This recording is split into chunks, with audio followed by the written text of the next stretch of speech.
Ici, je dois calculer des pourcentages. Je dois calculer 10% de 20. Donc 10% de 20. J'ai un nombre entier fois une fraction. 10 sur 100 représente en réalité le nombre 1 dixième.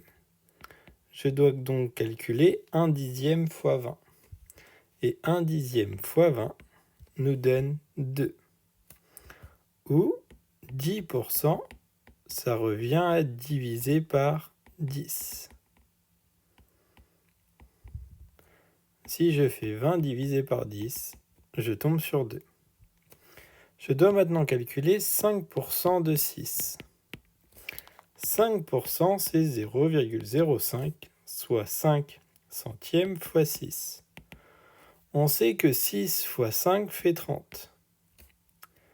Mais ici, je dois avoir deux chiffres après la virgule. Donc dans mon résultat, il faut que j'ai deux chiffres après la virgule. Ensuite, j'ai 6% de 30, soit 6 centièmes fois 30. On sait que 6 fois 3 fait 18. Donc 6 fois 30 fait 180. Maintenant, je sais que je dois avoir deux chiffres après la virgule.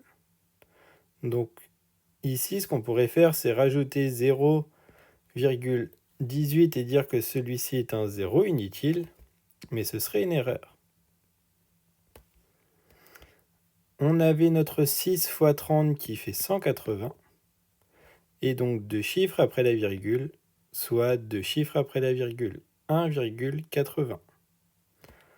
Et on finit par 4% de 50, soit 4 centièmes fois 50. On sait que 5 fois 4 fait 20, donc 50 fois 40 fait 200. Deux chiffres après la virgule, donc deux chiffres après la virgule dans le résultat.